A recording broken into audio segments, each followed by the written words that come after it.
All right, testing. You guys hear me okay? Cool. So today I'm here to talk about basically the kind of current and emergent technologies that sort of deal with education. So my name is Bobby Greaney. I'm a lead developer and tech artist at Immersive VR Education. We're a company based down in Waterford, but basically we focus on kind of like educational games. So one thing we've been promised sort of over the course of the last century is a revolution in education. This is a quote from Edison in 1922 talking about basically motion picture being, oh, this is going to revolutionize education. The exact same thing happened with radio. It was, oh, you know, now we can beam sort of the best professors in the land to all the classrooms and that'll sort of revolutionize everything. But kind of as we know, nothing really got revolutionized. There was certainly kind of a lot of advances in education over the course of that last century and a half. But there haven't been kind of any sort of big sort of cultural leaps. So just give a bit of background about myself.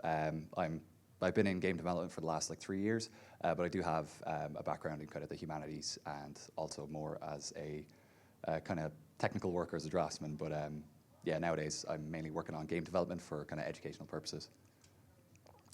So yeah, basically we're going to start off kind of talking about the present, what's currently available. Then we'll talk about the near future, so stuff that's kind of on the track but it hasn't quite come out yet. And then we'll talk about kind of a bit further into the future, sort of where I see kind of education going.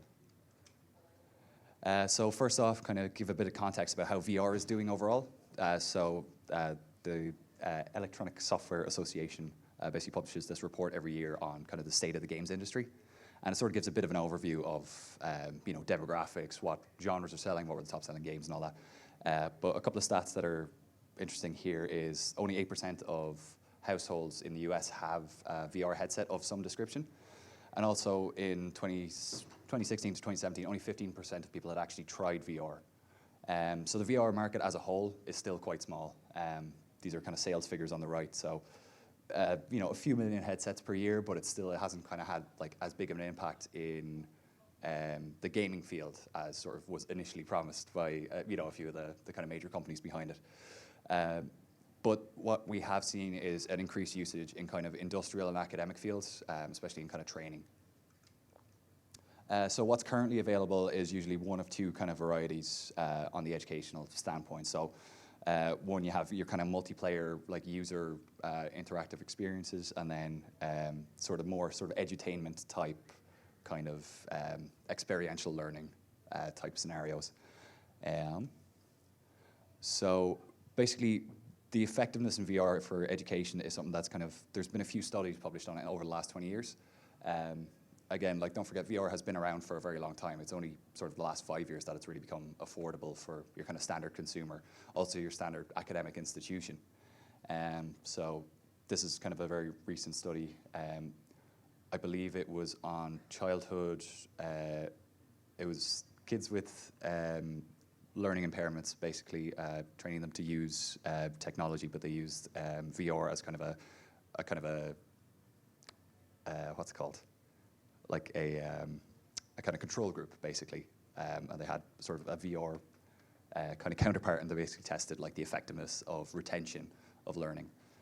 There's also a bunch of industrial applications. So back in the kind of early to mid 2000s, a few of the kind of richer, bigger industrial sites. So this is a mine in South Africa, but they started switching to a VR kind of training program for their health and safety stuff. And after that, they saw a 43% reduction in sort of lost time injuries. Similarly, medical fields have kind of been onto VR for quite a while. And the reason I'm kind of going to these fields is because they've been around for longer, they have more sort of published studies behind them. So it's actually, you can get sort of proper data rather than kind of marketing claims. But yeah, they've done a lot of VR training with, I think this one was removing a gallbladder, but they had, some people trained through VR and others kind of through traditional methods. And they did find basically a huge spike in the kind of quality of training that the people using VR received.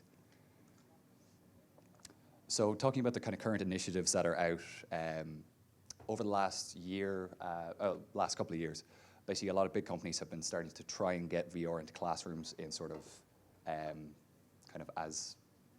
make as big of an impact as possible. So Oculus just kind of at the end of August announced their education program. And basically they're using 3 control groups. They're going for, I think, Seattle, Japan, and Taiwan. And basically they're getting students to try and create educational content, oddly enough, but basically trying to get them to sort of get more familiar with VR, and they're talking to educators to basically figure out how to take chunks of their curriculum and translate them directly into VR. Similarly, Google Expeditions launched this. This was almost 3 years ago now, but it's still running. It's basically, they offer educators essentially just a free take-home kit that has a headset and a whole bunch of apps installed on it. And the idea is to kind of allow kids to go on field trips in schools. And basically, these are kind of current initiatives that are sort of in progress and have seen positive results so far. Another kind of big one for the study of it has been Beijing Normal University. They've been using control groups for the last few years within their university level classes for VR and non-VR training, mostly in the medical fields, but also with more kind of industrial applications. So let's take a minute to talk about like the overall classroom structure. So like I mentioned at the start, education as a whole hasn't really changed in 150 years. This is, you know, a photo of, I think it's from 1880. It's an English classroom, and then you can see that like the overall structure hasn't really changed. It's still one person stands at the front of the room and gives information to the students who all sit around. Obviously, with technology, we've had, you know, some advancements, and like most kind of modern, especially on the private side, most schools, you know, they'll have like tablets and they'll have integrated computers to most things that they do. They'll have homework assignments that they can submit online, stuff like that. But it hasn't really kind of changed up the fundamental way that education and training works. So before I talk about this next bit, this is kind of just a prelude to how sort of education systems around the world are sort of rated. So the OECD basically has this thing called Pisa, which is the Program for International Student Assessment.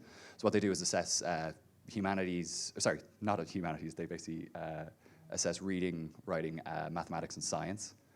And this is kind of the sort of top 20-ish countries of 2016. But basically what we see is a few different countries will usually always be in the top 5. And what I'll just do briefly is kind of talk about how they structure their educational systems. So South Korea, Singapore, Finland, they're basically always in the sort of top 5, top 10. South Korea has a very different approach to Finland, where Singapore is kind of somewhere in the middle of this. But basically South Korea is very much year-round schooling. They have a 100% national literacy rate, which is, I think, unique in the world. But it's a very kind of culturally core value is to get a good education, and it's sort of, basically they have an early start kind of kindergarten program, but that's almost, you're sort of almost focused into your sort of certain field before you kind of start primary school almost, in a way. It's a very kind of education-heavy society. Finland, on the other hand, has like a very small class size, very bottom-up approach, so local teachers get much more control over the curriculum than, say, a sort of top-down approach would give. And they also have very few hours a day in school. They have a big, huge focus on like extracurricular activity. But what's important here is that they also rank, kind of, it varies sort of year to year as to who's actually number one, but yeah, they all rank kind of in the same system. So I guess the kind of point here is the methods of education can have as much sort of impact on the outcome of the education as, say, the number of hours a day you spend in school or the number of like school days in the year. And yeah, with Singapore being kind of a little bit in the two, so they have huge, heavy investment. I can't remember the figure off my head, but it's something like 15% of GDP goes straight into education. And it's very kind of top-down focused, but they also have a sort of blend of Eastern and Western traditional teaching styles. So another thing that's also worth mentioning is how education sort of has to adapt over time. So this is a thing discovered in the mid-90s. It's called the Flynn Effect. I don't know if anyone's heard of this, but it's essentially the sort of gradual rise in IQ over time. Like it's been sort of shown, demonstrated with IQ tests, but when Flynn sort of discovered this, he thought that was initially wrong, so he went back further, went through army entrance exams from Belgium that had been around for 150 years. It's one of those things, it intuitively sounds wrong. Everyone likes to think that their generation was the smartest and that future generations they're like, you see it printed in tabloids all the time, like, is this the worst generation ever? But the stats are essentially kids that graduate high school now will be on average about 7 IQ points higher than someone who graduated 10 years ago, which is astounding. Like essentially IQ has to keep being recalibrated to 100 every few years, just so that the average doesn't get totally skewed. But it's something that kind of education needs to be able to counteract as well. Basically, the teachers have to be able to keep up at this rate as well. So yeah, there's a few possible explanations for this. So obviously increased nutrition over the course of the 20th century, and also kind of familiarity on a cultural level with like time-based assessments, stuff like that. But the most likely is sort of increased environmental stimuli. So one of the kind of examples of this was that Flynn gave was like if you go into like a fast food restaurant in the 1950s, you're presented a menu and prices. Nowadays you go in, you're presented the menu, the prices, the nutritional facts, it's basically you have a lot more information sort of constantly in the world around you. Obviously that goes nothing to say about smartphones, tablets, access to the internet. That's now become constant and ubiquitous. But essentially that's the idea, is increased environmental sort of stimuli sort of leads to an increase in the ability to retain and take in more of that information. So what we do know is that early access to educational stimulus is very key. Kind of the world over, no matter what the educational system is, kind of the younger you can get kids into an educational environment, the higher they will excel kind of at the end of their academic career. There's also a correlation between technology, not any technology in particular, just literally the presence of something slightly more modern also increases kids' retention rates. There was a study, I think I have it in the references here, but essentially they found that just the presence of using a tablet instead of a book, even though it was the exact same content, there was no extra interactivity, there was no difference in teaching styles, but kids were more engaged because it was new technology, whereas it seemed to be that the perception of older technology would sort of almost hamper them in a small but sort of discernible way. And also the other key thing is that ready access to information. So like tablets in the classroom, access to encyclopedias back in the day, but access to the internet nowadays, it greatly increases your students' sort of interest and the desire to learn, which is kind of the key factor of education. Is if you can instill that sort of desire to actually learn and sort of drive self-driven learning, then the students, and again this applies to industrial professional training, but basically your students' interest rates will kind of spike up because of that.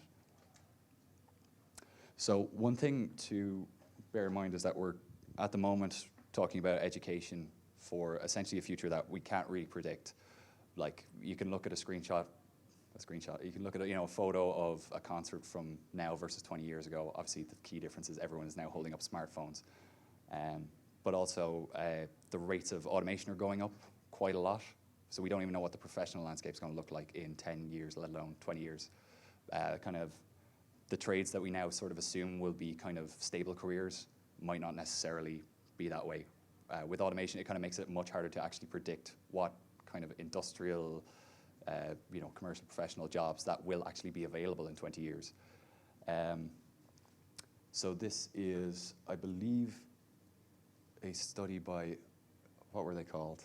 I'll have to find the references at the end, but basically this is, it was a kind of collaboration movement between a bunch of think tanks, NGOs, governmental individuals, and university academics. And basically they wrote this paper, which is sort of a prediction of the world by 2020. And one thing that they always bring up is automation.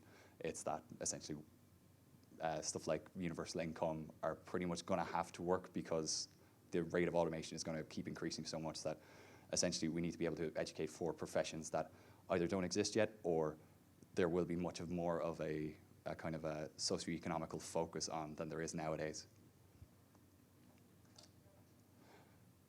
So where all this is heading is more likely towards kind of sort of machine learning driven education systems. So there's a whole bunch of examples of this out at the moment, but the idea behind kind of using machine learning to help educate is essentially you can take a huge body of students and almost sort of do like a trial and error type thing of seeing which way questions are worded or information is presented is the most effective. You can take sort of vast bodies of student learning and essentially basically find out on an almost individual level how each student responds to each sort of different kind of style of learning. So there's a whole bunch of companies that are doing this right now, and a lot of these are kind of sort of marketed towards school teachers of, hey, buy this thing, we'll put it in your classroom and your student rates will go up. But basically, the core of it is, yeah, they analyze students' progress and knowledge in real time, and then they can present new information at an appropriate pace. One of the core things about the sort of structure of a classroom that we talked about earlier is essentially, no matter how good your educator is, they are still going to be educating at the appropriate rate for maybe one person in the class. For everyone else, it's either going to be slightly too low, so they get bored and disengaged, or it's going to be slightly too fast, so they get lost, and then they get disengaged. The idea behind stuff like that is that you can individualize learning on a kind of classroom-wide basis. And in this kind of model, basically educators become much more like facilitators than direct educators. They're not the ones giving the information, they're the ones helping the students out when they're struggling, or directing them towards new information when they kind of feel the need for it or feel the want to learn more. Yeah, this is just a quote by Sir Ken Robinson. I just love it because basically it is a kind of fundamental, when you sort of stop and really think about it, it is kind of a very fundamental question about education, is that we educate it based on age. Most countries, they'll have a certain defined starting age, and then you're in that class, and then that's it for the rest of your career. But obviously everyone learns at different rates. Everyone has certain aptitudes towards certain subjects or certain sort of fields of study. That sort of this type of machine-driven learning can really kind of help counteract and essentially kind of re-level the playing field. So where all this is probably going is towards a concept that's been talked about for about 20 years, but it's kind of, with advances in machine learning over the last couple of years, this is kind of becoming much more feasible for kind of happening within the next 10 years. But the concept behind this is essentially, it's called digital Aristotle, because Aristotle was the personal tutor to Alexander the Great. It was kind of one-on-one learning, and the idea is, and he was also probably the last person in the world to know all of the knowledge. So essentially, he was, a polymath of the time, but he was kind of an expert in pretty much every field of science at the time. And the idea behind a digital Aristotle is essentially you can create kind of personalized individual tutoring for every student. What we do know is the smaller the class size, the better the result for the student. So in this model, it's a 1-to-1 ratio. And yeah, teachers would then move over to become sort of primarily facilitators for this kind of model learning.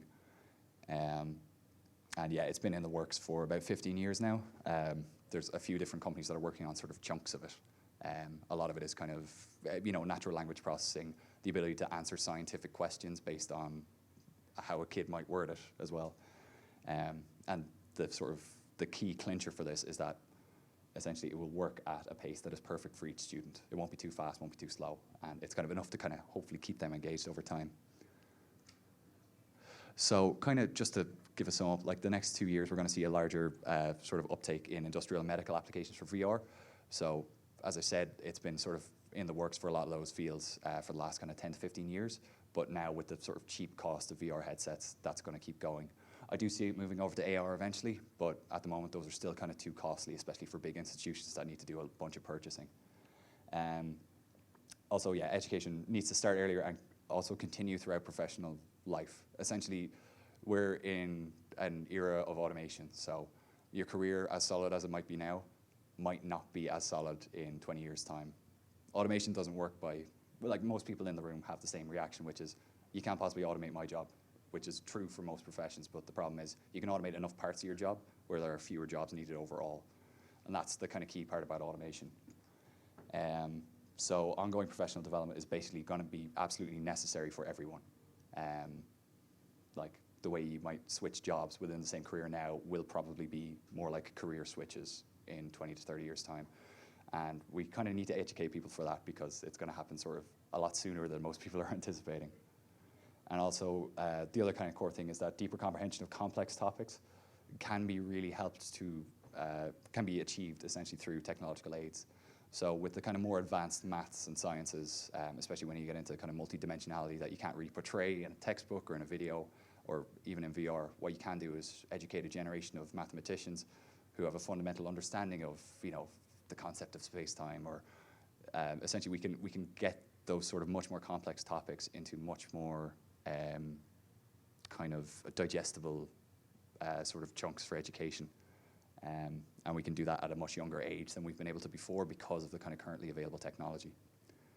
But yeah, that's about it from me. That was kind of my thoughts on essentially where I see the kind of future of education going.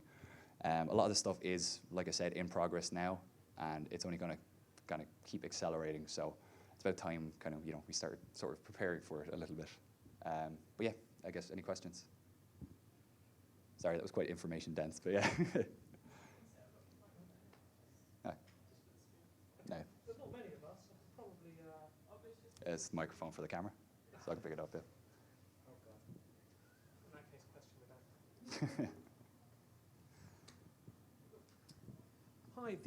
The digital Aristotle concept sounds like you're going to have every student hypothetically moving at a different pace. Is that not going to be problematic from the perspective of A, students discussing things amongst themselves and they're no longer at the same point, and also be the facilitator, particularly if students are moving on to entirely different topic areas while others are on other topic areas? Essentially, yeah, that's where the role of an educator becomes much more sort of grounded in that sort of part of the field, where it becomes much more about like encouraging kind of cross discussion. And yeah, like you said, with everyone working at a slightly different pace, it can be tricky. But the thing is, that's usually where discussions come in nowadays in education. It's kind of, does everyone actually understand this concept? And let's discuss it a bit, and that'll help to further the understanding. But yeah, that's the idea of basically that becoming more of a main part of a teacher's job than necessarily directly conveying information. Sure, it's more of the timing aspect of it that I was asking about. Oh, yeah, Keeping classes synchronized, or is the class itself a dead concept? It kind of is, like in a weird way, where essentially, yeah, we do need schools. Like on a fundamental level, like we absolutely need basically places to drop off children so that parents can continue to contribute to the economy. It's a fundamental thing. We do need schools. But yeah, the class structure as it exists now, it hasn't been relevant for a long time. Like it makes a lot of sense for an agrarian society where you have to sort of basically train people for manufacturing jobs. Keep everyone at the same level of education. We have a standard of testing that we use, and then we can guarantee that yes, we have produced someone who is ready for a factory job. That has kind of been very irrelevant for a long time, but academia sort of has there's a lot of kind of inertia behind it. It's very hard to kind of change something so fundamental. But I guess my kind of point for this was it's coming to a point where it does need to change, and very, very rapidly, or we essentially won't have a workforce that is ready for the jobs that will be needed in the future, essentially.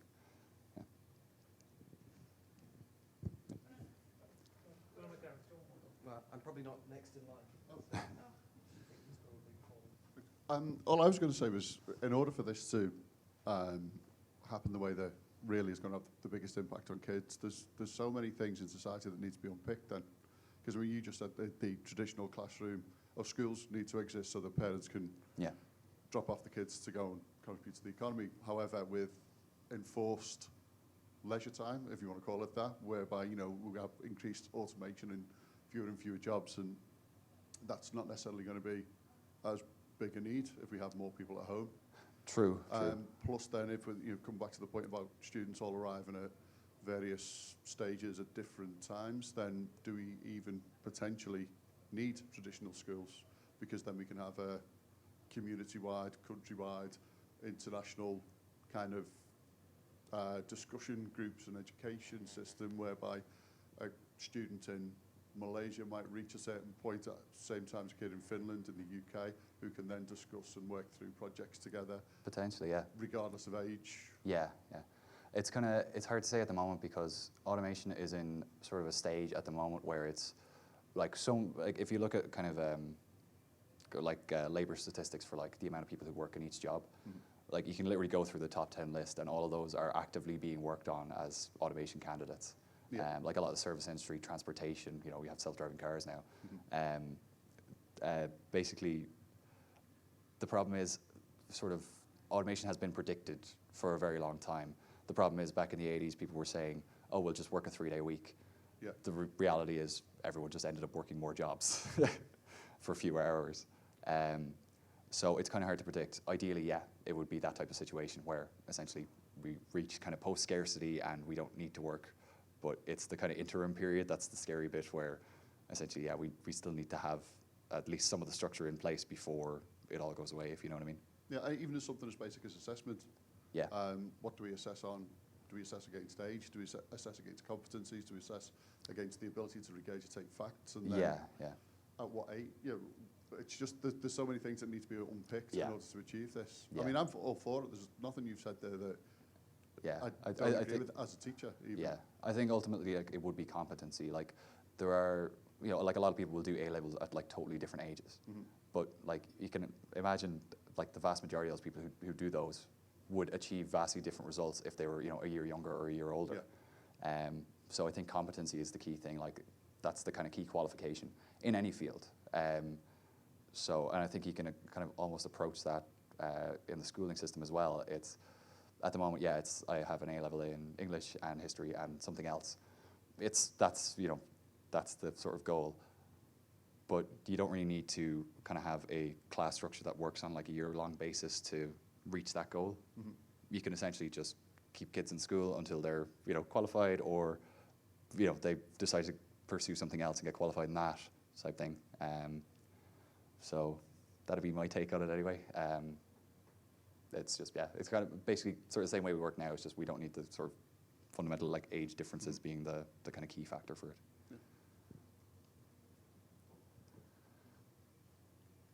I was just wondering how things like higher education would work, because I'm studying a VR course at university at the moment, and like, because most people at uni are adults and we get treated as such, but if you change the way people learn, then they're going to reach university level at a much younger age, and then it's going to be a weird situation, because then do you treat them like adults as well, or? I think it's kind of the same situation that you have now. So yeah, most people will reach out at the same age, but you do get child prodigies who will go to university at 11, and it's the same fundamental questions for them. I honestly wouldn't have a sort of like a proper recommendation for it. It's essentially it needs to kind of also be sort of a mixture between home life and school life. I don't really have an answer for you. I think it's if we start kind of. I guess the idea it would be essentially the sort of university level education. If we kind of have some sort of like marcation sort of line where we can draw, where we can say, yes, you have reached adulthood. You are now capable of taking care of yourself. Then that's kind of a fundamentally different thing to obviously like a minor or a child who can't. So in terms of like the university level stuff, I think you can still remove the age bracket. And again, as well, ideally in a system like this, it doesn't necessarily need to be in a university on campus. It can be done from home. So if you do have like a child prodigy who has reached sort of university level education by the time they hit 10, then you can just keep educating them at home. So. Hello, I'm Dr. Lawrence Owens, member of Gaming the Mind. So you gave an example of using VR to improve skills with surgical procedures. I'm in possibly one of the lucky or unlucky positions of having a job that's meant to have one of the lowest percentage chances of being replaced in a certain viewpoint as a psychiatrist.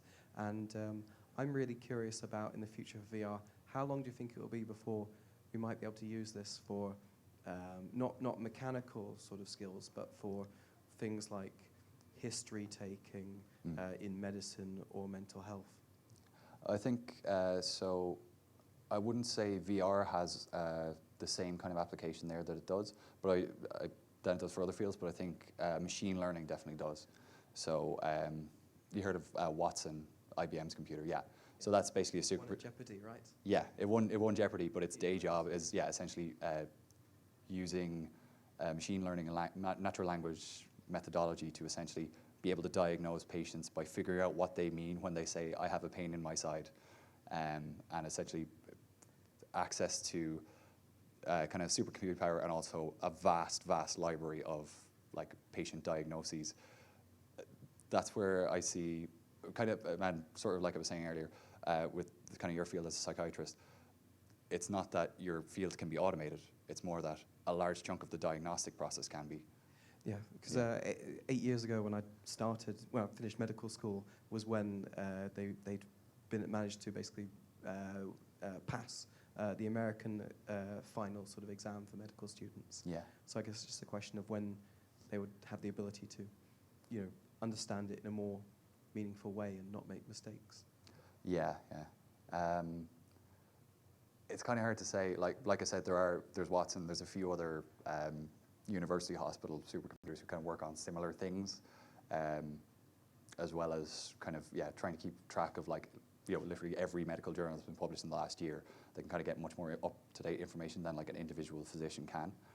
I don't know when it's going to reach a point where that'll be kind of where the mistake rates will be just slightly better, you know what I mean, slightly lower than what humans achieve, because that's, for most industries, that's the key point. It's not that it's 100% accurate or 100% safe. It's that it's just slightly better than humans are, and that is potentially not far off. So it's kind of hard to say. But again, these are like big drastic societal changes. When I talk about stuff like the digital Aristotle, this is all stuff that is probably 20 years off still, even though the technology is being worked on, but it's more that society fundamentally has a lot more inertia than the technology does. So yeah, big sweeping changes are going to sort of happen over a long period of time. And then we'll be all out of a job, so I won't need to worry. Yeah, well, that's the idea behind automation. It's post-scarcity utopia for everyone. It's just the in-betweeny bit that's the problem, where it's post-scarcity for some people, but not for others. That's the kind of danger area. Yeah. Or if it's all owned by companies and we get paid a pittance. Yeah. Yeah. Scary times. Yeah.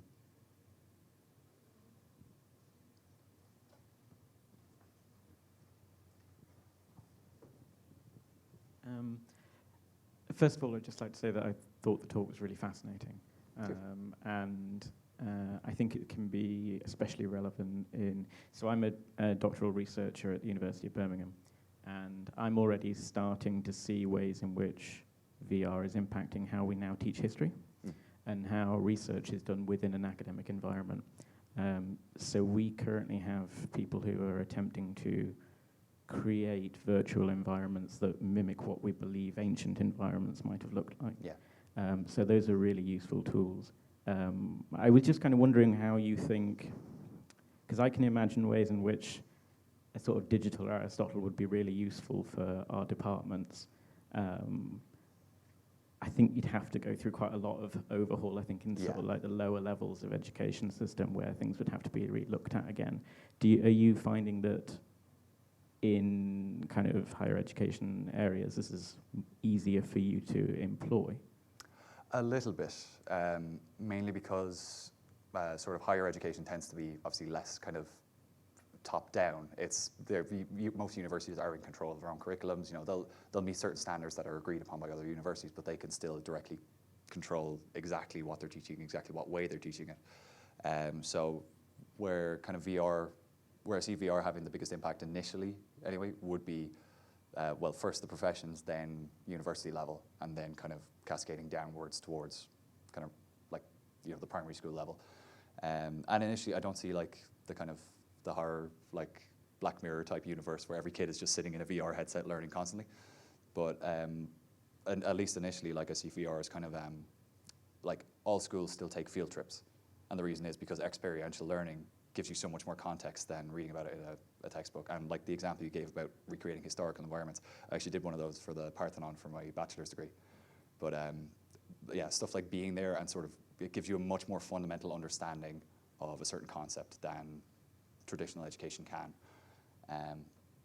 But that's kind of where all this sort of gets a bit tied together, because once you can reach that fundamental understanding at a much earlier age, then you can accelerate learning much faster as well.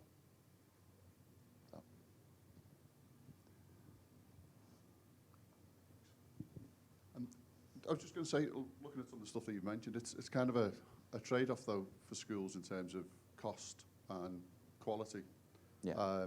I've been banging on about this for years and years, about wanting, for example, history classes to come in and experience what it's like in the trenches. I kind of want them to go out to an extent feeling shell-shocked, knowing what it's actually like, or you got the picture of the World War II bomber on the screen there, for them to go in and fly a mission, see what it's like, but visit these places. But in that situation where we have ever decreasing budgets, and demands on those budgets, it's quite difficult for schools to actually, and I totally understand it. You know, the development companies need to be turning a profit in order to invest the money, but then the schools have those demands when some schools are struggling over buying books. To be able to make a case for the technology is always really difficult, unfortunately.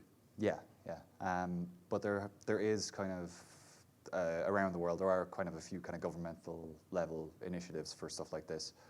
So that screenshot is actually, that's a project we did in collaboration with the BBC. So that was technically funded by the taxpayers, and they're releasing that for free. And that's sort of like you described, that's flying on a bombing run over Berlin. And it talks about the context of the war and stuff.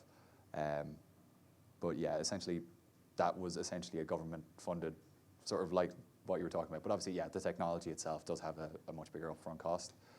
But sort of luckily, with kind of Moore's law, that's sort of ever decreasing as well. At the moment, it is still too expensive for a school.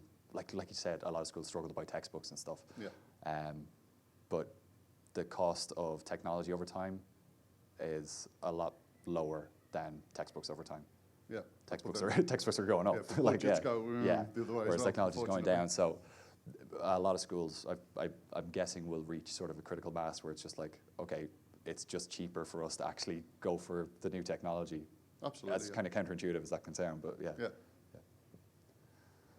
just wanted to offer an example of that. My old secondary school has become like a Google school, and they've got all of the kids to have Chromebooks. And when I was still there, I was studying A-levels.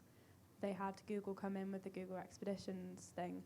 And I helped out in the different classrooms, and they were going to like caves, and they were going through the digestive system and everything. So I've just given an example of a school that's like embraced that. And like luckily, like Google Expeditions, that's an example where Google's offering it for free for schools, so you can literally just email Google and say, send me a pack, and they'll send it to you. Sorry, just to come back in between those last two answers, really.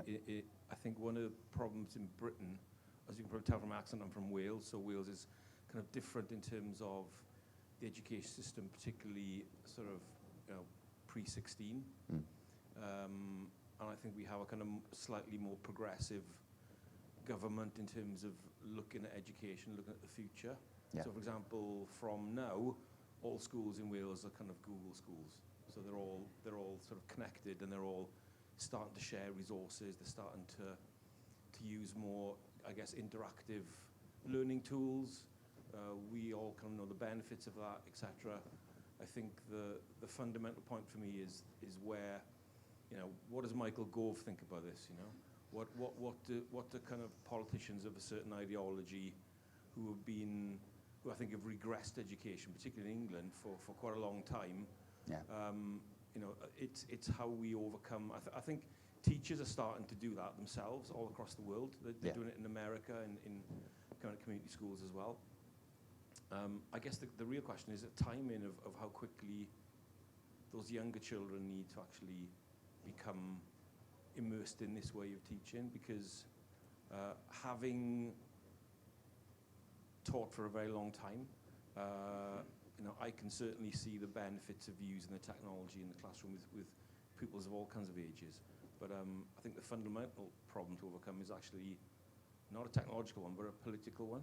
And I don't know how the kind of the policy shapers of this industry, this new industry in the future, is that the dialogue, is that discussion taking place? That's the crucial point, I think. It is in a lot of countries, basically because of the cost issue, where, and like luckily kind of with teachers, like historically have always been very kind of strong union-wise in terms of being able to enact change. Like obviously top-down governments can still just ignore teachers and just go, oh, you wanted a wage increase? Well, but teachers and educators, like, they've always been sort of a kind of very core demographic for a lot of politicians to try and get votes for. So I think the more educators are aware of sort of the available technology as well as the kind of the upcoming stuff, the better it is, because the more you can sort of almost like as a union decide that, like, no, this is one of your core issues. Like, sort of future-proofing for technology in the classroom it's very fundamental. I think anyway, and again, I should state these are sort of my opinions and my predictions and all that. But I think, yeah, future-proofing for technology it should become a core issue to a lot of teachers. And when the politician comes knocking, looking for votes, like, that's the time to bring it up. And it's basically how everything gets done in kind of a modern democratic society. It's you keep writing in until they start to listen en masse, and basically make it more of a core discussion issue for society as a whole.